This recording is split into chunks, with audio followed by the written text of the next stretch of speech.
I sold everything I owned to pay for my daughter's dream wedding.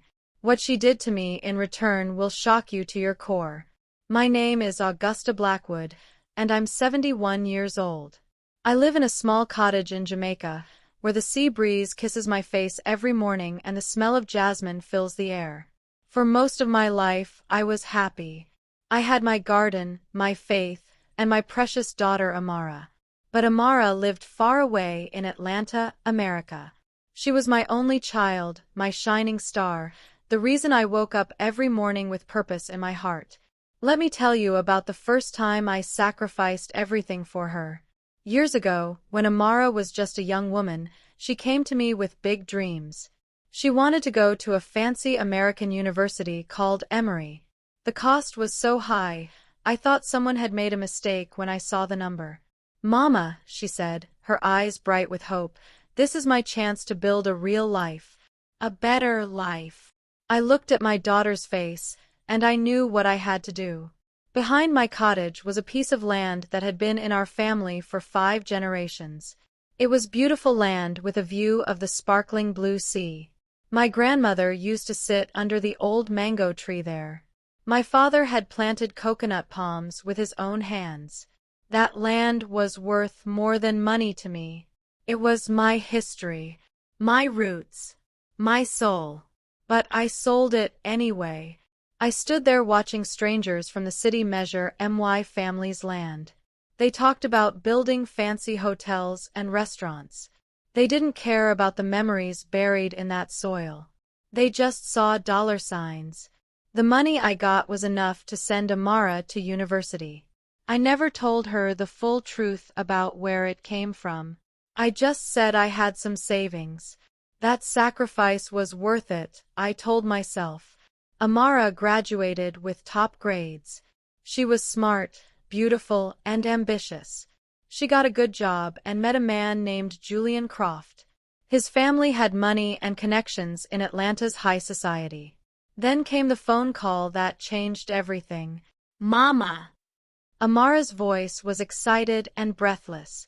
Julian proposed. "We're getting married." My heart filled with joy.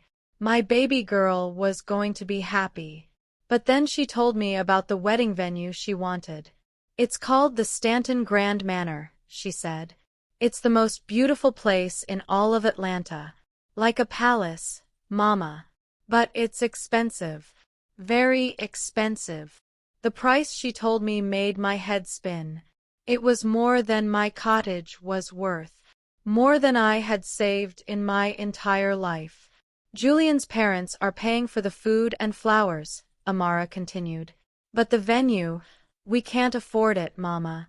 And it's the only place that feels right. It's the kind of place that shows everyone we've made it." I understood what she wasn't saying.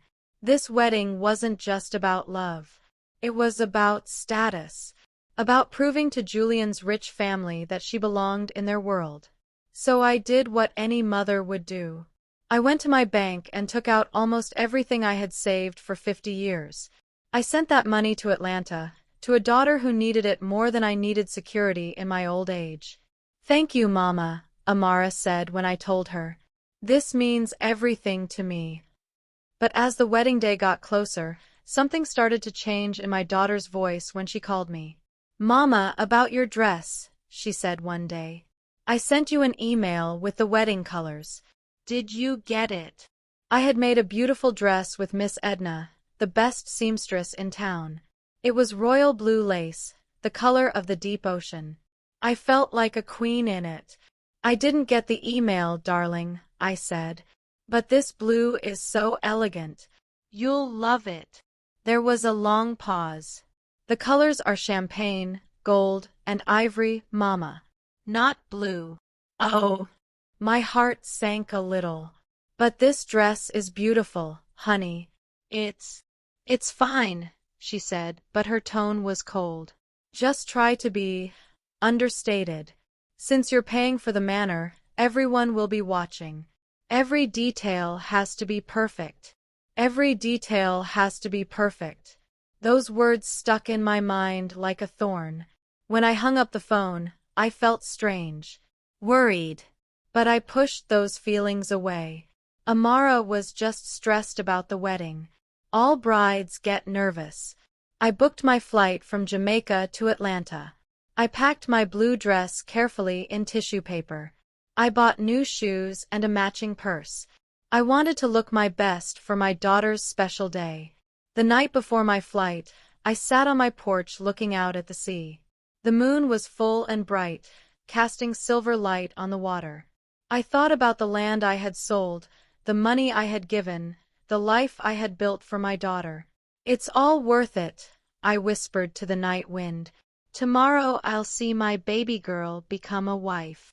I had no idea that tomorrow would bring the most devastating humiliation of my entire life. I had no idea that the daughter I loved more than my own breath would treat me like garbage. I had no idea that my greatest act of love would be repaid with the cruelest betrayal imaginable. But I'm getting ahead of myself. Let me tell you what happened when I arrived in Atlanta, full of hope and pride, ready to celebrate my daughter's perfect day. What happened next will make your blood boil. The plane ride from Jamaica to Atlanta felt like traveling to another planet. In Jamaica, people smiled at me, called me Miss Augusta, and treated me with respect. But Atlanta was different. Everything was cold, fast, and unfriendly. I took a taxi to my hotel, a tall glass building that looked like it touched the clouds. My room was nice, but it felt empty, like a pretty box with no soul inside. The morning of the wedding, I was so excited I could barely sleep. I spent hours getting ready. I steamed my beautiful blue dress until it was perfect. I fixed my gray hair in an elegant style. I put on my makeup with a steady hand. When I looked in the mirror, I saw a woman who had lived a good life. A mother ready to watch her daughter's dreams come true. I saw dignity. I saw love. I had no idea that in a few hours, I would be treated worse than a stranger on the street. The taxi driver was quiet as we drove through Atlanta's fancy neighborhoods. The houses got bigger and bigger until we reached Buckhead, where the richest people lived. Finally, we turned into a long driveway. And there it was. The Stanton Grand Manor. It was like something from a fairy tale. A huge white mansion with tall columns and perfectly cut grass. Crystal chandeliers sparkled through the windows. Rose gardens bloomed everywhere. My heart swelled with pride. My money had paid for this palace. My sacrifice had made this fairy tale possible. I paid the taxi driver and walked up the stone steps. My small purse felt light in my hand. I was ready to see my daughter become a princess. The heavy wooden doors opened, and a young woman with a clipboard greeted me. She had a fake smile that didn't reach her eyes. "Welcome to the Croft Williams wedding," she said. "Name?" "Augusta Blackwood," I said warmly. "I'm the mother of the bride." She looked down at her list. Her expression changed slightly. "Oh yes, Mrs. Blackwood. Amara is busy with final preparations. Follow me, I'll show you to your seat." I followed her through a beautiful entrance hall. The floors were made of marble that clicked under my heels. We passed the main ballroom where I could see gorgeous white roses and golden decorations. I heard a string quartet playing soft music. But we didn't go into the ballroom. We kept walking, down a long, quiet hallway, away from the music, away from the light, away from the celebration. The hallway ended at two swinging doors, the kind you see in restaurant kitchens. The woman pushed one door open. Hot air hit my face. It smelled like cooking oil and cleaning supplies. This was the back entrance to the kitchen. And there, tucked into a tiny corner next to the doors, was one lonely chair. Next to it were two enormous steel trash cans on wheels. I stopped walking. My heart stopped beating. "I think there's been a mistake," I whispered. The woman's fake smile never changed. "No mistake. This is where Amara told me to seat you. But this is behind the kitchen. My daughter expects me in the front row. I only follow the seating chart I was given, she said coldly. Enjoy the ceremony. She turned and walked away, leaving me standing there in shock. I couldn't move. I couldn't breathe. This had to be a joke. A terrible, cruel joke. Any second, Amara would come running to get me. She would laugh and take me to my real seat. But she didn't come. The music in the distance got louder. The ceremony was starting. And I was here. Alone. Next to the trash. Then I heard footsteps. Fast, angry footsteps. Amara burst through the swinging doors. But she wasn't laughing. She wasn't coming to rescue me. Her face was twisted with fury. In her white wedding dress, she looked like a beautiful angel.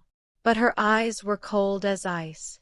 "Mama," she hissed, grabbing my arm hard. "What are you doing? I thought you'd be seated by now." Tears filled my eyes. "Amara, sweetheart, what is this? Why am I back here with the garbage?"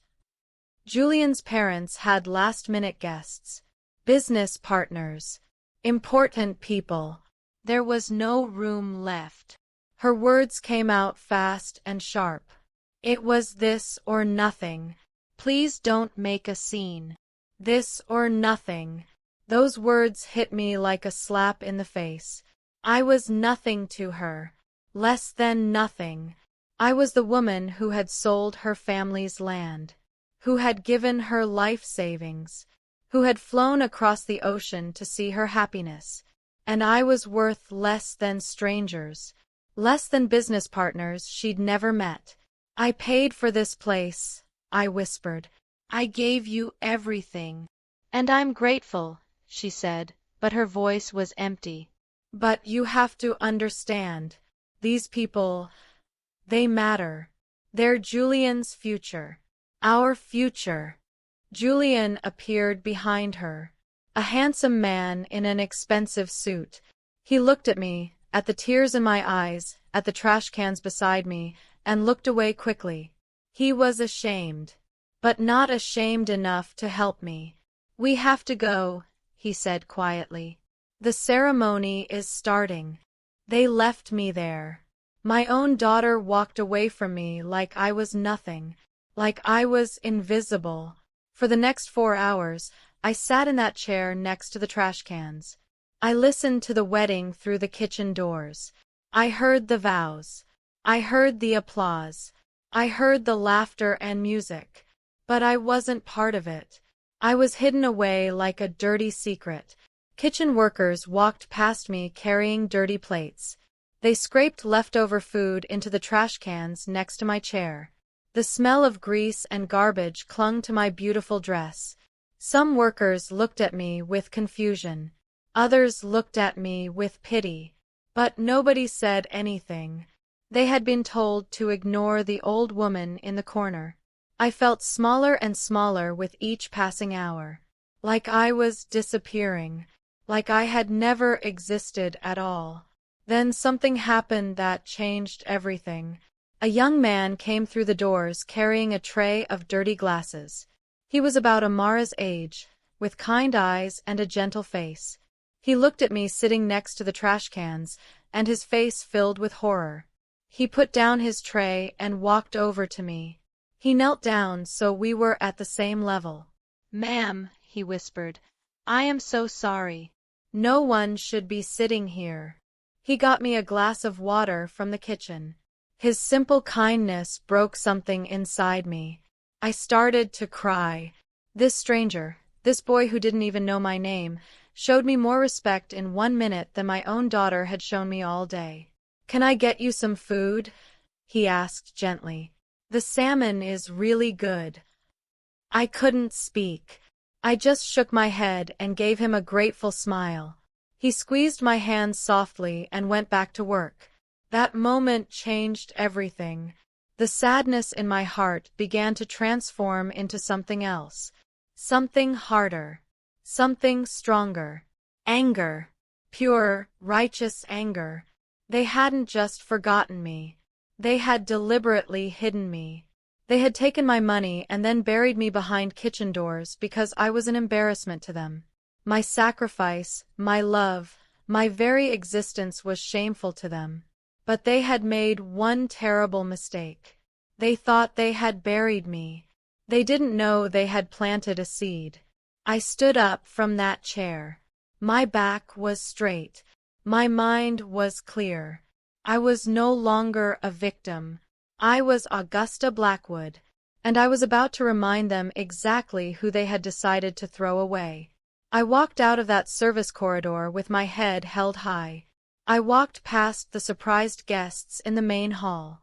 I walked straight to the guest book table by the entrance, and there, next to the guest book, was a small stack of business cards. The photographer's cards. Marcus Vance. I took one. It felt like a weapon in my hand. It felt like justice. I walked out of that mansion without looking back. I was no longer a guest at my daughter's wedding. I was a woman with a plan. I went back to my hotel room that night, but I didn't cry. I didn't collapse on the bed feeling sorry for myself. Instead, I sat at the desk and stared at that business card. Marcus Vance, photography. The tears were gone. The sadness was gone. In their place was something cold and sharp and brilliant. A plan was forming in my mind like a perfect storm. They had used me. They had taken my money and then hidden me away like I was garbage. But they had forgotten one very important thing about Augusta Blackwood. I was a teacher for 40 years. I knew how to think. I knew how to plan. And I knew how to teach lessons that people would never forget. I didn't call Marcus Vance that night. I waited until the next morning at exactly 10 a.m. Business hours. I wasn't calling as a crying, hurt mother. I was calling as a customer with money to spend. The phone rang twice before a man's voice answered. Marcus Vance Photography. Good morning, Mr. Vance, I said in my calmest, most professional voice. My name is Augusta Blackwood. I am the mother of the bride from the Croft Williams wedding yesterday. There was a pause. He was probably trying to remember me. Maybe he was thinking of all the fancy ladies from the front rows. Of course, Mrs. Blackwood. I hope you enjoyed the wedding. Your work is very impressive, Mr. Vance, I continued. So impressive that I would like to hire you for a private project. A new contract, completely separate from the one you have with my daughter. Now he sounded interested. What did you have in mind? This was the moment. I spoke slowly and clearly, like I was explaining a math problem to a student. I want to hire you to create an online photo gallery of the wedding. A preview gallery that will go on your website immediately. I understand this is extra work, so I'm prepared to pay you 5 times your original wedding fee. Silence. Complete silence. I could almost hear him thinking. 5 times his fee was more money than he probably made in months. It was life-changing money. 5 times, he repeated. Yes, but I need it done today. Mrs. Blackwood, that's very generous. But my contract is with the bride and groom. They own the photos. I'm not asking you to break your contract, I said smoothly. I'm sure you have to deliver their photos in 6 or 8 weeks, right? You'll still do that exactly as promised. But this online gallery is a separate service. A preview. And as your client for this new job, I would have full creative control over what goes in it. I could hear him thinking through the logic. He wasn't breaking his contract with Amara and Julian. He was just doing an extra job first. A very profitable extra job. I see, he said slowly. And what photos would you want in this gallery? That brings me to the second part of my offer. I need you to meet me at the Stanton Grand Manor this afternoon for a private photo shoot.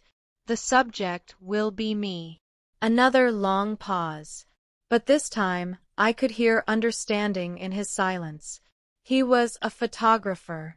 His job was to see everything. He had seen me at that wedding. He had seen where I was sitting. "Mrs. Blackwood," he said, and for the first time there was respect in his voice. "I'm available this afternoon. I'll wire the full payment to your account within the hour," I said. "Thank you for your time." I hung up the phone and smiled. My army was assembled. An army of one man with a camera and a very good reason to see things my way. Next, I called my bank and arranged the money transfer. Then I called the Stanton Grand Manor. "Good morning," I said to the events manager. "This is Augusta Blackwood. I was the benefactor who paid for the venue rental yesterday. I left a personal item behind and need to retrieve it. I'll be bringing a photographer for insurance documentation." The lie came easily. I had paid for that place. I had every right to be there. "Of course, Mrs. Blackwood." "How long will you need?" 30 minutes. "No problem. We'll have someone meet you at the main entrance." Before I left the hotel, I sat down and wrote a letter. But it wasn't really a letter. It was a bill. At the top I wrote, "Invoice, Mr. and Mrs. Julian Croft." Below that, "Venue rental fee, Stanton Grand Manor," followed by the exact amount I had paid. At the bottom, I wrote, "A gift requires gracious acceptance. Since I was treated as an unwelcome guest, this payment is now considered a loan. Full payment due within 30 days." I sealed it in an envelope and sent it by registered mail to Amara's address. The social destruction was about to begin. The financial reckoning would follow. That afternoon, I returned to the scene of my humiliation. The Stanton Grand Manor was empty now. Silent. The fairy tale was over, and only the cold, hard building remained. Marcus Vance was waiting for me in the main entrance. He was a tall, serious-looking man with expensive camera equipment. When he saw me, he nodded with genuine respect. "Mrs. Blackwood." "Lead the way," I said. We walked down that same long corridor, past the main ballroom where my daughter had danced, past the places where I should have been welcome, back to the service entrance, back to the scene of my shame. The single chair was still there. The trash cans had been emptied, but they were still there too. Silent witnesses to my daughter's cruelty. "This is the place," I said simply. For the next hour, Marcus worked like an artist. I had given him one instruction: show the truth of what happened here. Show the loneliness. Show the disrespect. But also show the dignity that refuses to be broken. He understood perfectly. He took hundreds of photos. Me sitting in that chair with my back straight and my hands folded. The trash cans looming beside me like steel monsters. My face framed by the darkness of the kitchen doorway. He shot close-ups of my elegant lace dress against the cold metal of the garbage bins. He captured the contrast between my dignity and the degrading place they had put me. In some photos, I looked directly at the camera. I didn't look sad. I didn't look angry. I looked like a queen sitting on her throne. I looked unbreakable. "I have everything we need," Marcus said finally. "The gallery will be live tomorrow morning." "And the password?" I asked. He smiled. "I'll send it to the bride and groom tomorrow. They'll want to share it with all their friends and family." Perfect. They would do my work for me.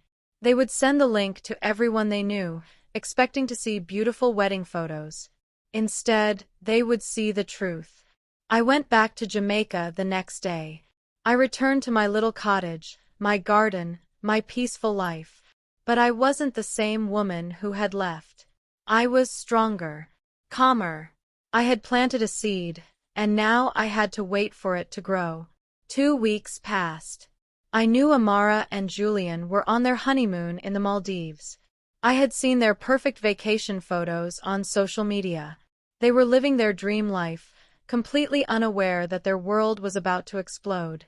Then, on a quiet Tuesday morning, I got the email I had been waiting for. Gallery is live, password attached. I clicked the link and entered the password. There it was. My masterpiece. Page after page of photographs showing exactly what my daughter had done to me. The truth in all its devastating glory. I closed my computer and went to water my garden. In a few hours, Amara and Julian would send this link to everyone they knew. They would expect congratulations and admiration. Instead, they were about to become the most hated couple in Atlanta. The phone call came that evening, just as I was watching the sunset from my porch. Amara's voice was so full of rage and panic that I almost didn't recognize it. "Mama," she screamed. "What did you do? What did you do?" I held the phone away from my ear and waited for the storm to pass. "Hello, darling," I said calmly. "How was your honeymoon?" "The photos, the wedding photos." We sent the link to everyone, to Julian's parents, to all our friends. "It's just pictures of you sitting by the trash cans."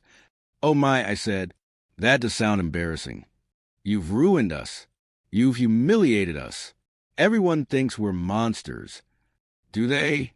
I asked quietly. "Or do they simply see the truth?" "You have to take it down. Call him. Make him take it down now." "I'm afraid I can't do that, sweetheart. Art is art. Truth is truth." I could hear Julian shouting in the background. I could hear my daughter crying. The house of cards they had built was crashing down around them. "And what about this bill?" she sobbed. "This invoice? You can't be serious." "Perfectly serious," I said. "A gift requires gratitude." There was no gratitude, so there was no gift, only a debt. "But Mama," "I have to go now, dear. My flowers need attention." I hung up the phone and smiled. The student had become the teacher, and class was now in session. What happened next was beautiful. Not the kind of beautiful you see in wedding magazines. The kind of beautiful that happens when justice finally arrives. You see, in the fancy world of Atlanta's rich people, image is everything. Your reputation is worth more than money. And the one thing their world cannot forgive is being exposed as cruel and heartless. My photo gallery wasn't just pictures. It was a social nuclear bomb.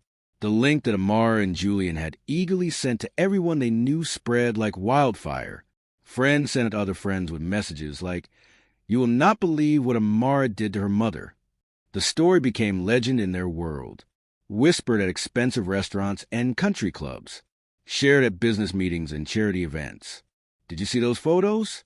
She made her own mother sit by the trash cans, the mother who paid for everything. Amara, the beautiful bride with the perfect wedding, was now the villain of Atlanta's social scene. The ungrateful daughter, who took her poor Jamaican mother's money and then treated her like garbage. Julian was her weak, spineless partner in crime. Their carefully built image crumbled overnight. They went from being an admired power couple to being the most hated people in their social circle. The important business partners Julian's parents had invited were disgusted.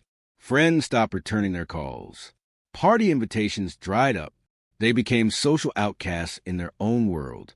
But the photo gallery was just the beginning. The invoice I had sent was a knockout punch. 3 days after the gallery went live, I got another frantic call from Amara. "Mama, please," she begged. "We can't pay this money. We used all our savings on the honeymoon. Julian's parents are furious. They're saying we're financially irresponsible." "Then you have a problem," I said calmly. "But we're family. You can't see your own daughter." "Family?" I repeated. "Is that what you call hiding your mother behind trash cans? Is that what family does?" We were under pressure. Julian's parents. Julian's parents didn't make that decision. You did. You chose them over me. Now you can live with that choice. The silence on the other end was deafening. "The invoice is legally binding." I continued. "You have 27 days left to pay. I suggest you figure it out." Over the next few weeks, I heard about their downfall from my cousin who lived in Georgia. The news was delicious. Their marriage, built on shallow foundations of social climbing and mutual vanity, began to crack under the pressure.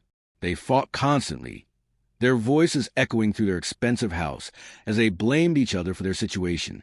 "This is your fault." Julian would shout, "Your mother destroyed us. You're the one who was too weak to stand up to your parents." Amara would scream back, "The debt I had given them was the final straw. They couldn't pay it. Their friends wouldn't lend them money. Not after seeing those photos. Banks wouldn't give them a loan because Julian's business connections had dried up. They had to sell their beautiful house. The same house they had bought to impress Julian's parents. The same house where they had planned to build their perfect life. Moving trucks came and took away their expensive furniture. Their dream life was packed into boxes and hauled away. Julian's parents disowned them. "You've embarrassed our family," his father said coldly. "Don't expect any help from us." Without their social connections, Julian's career collapsed. Nobody wanted to do business with a man who had treated his mother-in-law like trash. Amara tried to find work, but everywhere she went, people knew the story. "Aren't you the one who made your mother sit by the garbage cans?" they would ask. The actual wedding photos, the pretty, smiling pictures, finally arrived 6 weeks later in a small package. But it was too late. Nobody wanted to see them. Every happy photo was now tainted by the truth of what had really happened. They tried to fight back, of course. Lawyers sent threatening letters to Marcus Vance. He simply sent back copies of his ironclad contract with me. They called me dozens of times, alternating between screaming threats and pathetic apologies. "We're sorry, Mama. We made a mistake. Please forgive us. We'll pay you back somehow. Just make it stop. You're destroying our lives." I never answered. I had said everything I needed to say. My silence was my final, most powerful statement. The marriage didn't survive. How could it? They had built their relationship on lies and social climbing. When the pressure hit, they turned on each other like wolves. The divorce was ugly in public. They fought over money they didn't have. They blamed each other for their spectacular fall from grace.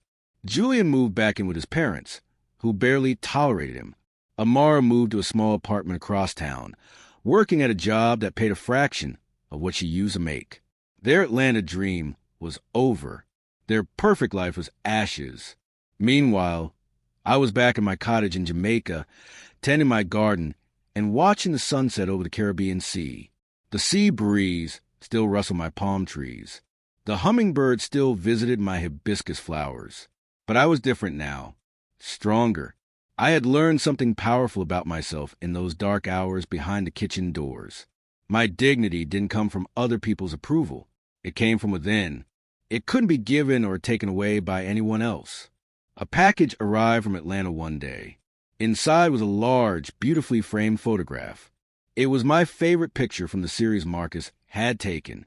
It showed me sitting in that chair, surrounded by trash cans, but looking directly at the camera with an expression of absolute peace. Not sadness, not anger, just unshakable dignity. I looked like a queen on her throne. I looked unbreakable. I hung the photograph in my living room, right across from the front door. It was the first thing anyone saw when they entered my home. It wasn't a monument to my shame. It was a testament to my victory. The last I heard, Amara was working at a small office in Atlanta, living alone in a tiny apartment. Her dreams of high society were over. Her marriage was over. Her relationship with Julian's family was over. And her relationship with me? That was over too. I don't know if she ever learned from what happened. I don't know if she ever understood the depth of her cruelty. I don't know if she ever felt genuine remorse. And honestly, I don't care. My story doesn't end with her. It ends here in my garden, with the sun on my face and the scent of jasmine in the air. I am Augusta Blackwood. I am 71 years old. I faced the ultimate betrayal and survived. I turned my greatest humiliation into my greatest victory. They thought they buried me behind those kitchen doors. They thought they could erase me from their perfect story. But they forgot one very important thing about the woman they threw away. I wasn't just a mother. I wasn't just a victim. I was a force of nature. And when you plant a seed in the darkness, something beautiful and terrible grows. Justice grew. Truth grew. Dignity grew. And in the end, that was worth everything. The photograph on my wall reminds me every day, true class has nothing to do with money or mansions or social status. It has everything to do with character. And character, once revealed, can never be hidden again. They got exactly what they deserved. And I got exactly what I needed. Peace, justice, and the knowledge that I am unbreakable. That's how you turn humiliation into victory. That's how you teach the world that Augusta Blackwood is nobody's fool. And that's how a woman finds her voice and takes back her power. The seed has grown. The lesson has been taught. And justice, as they say, is served.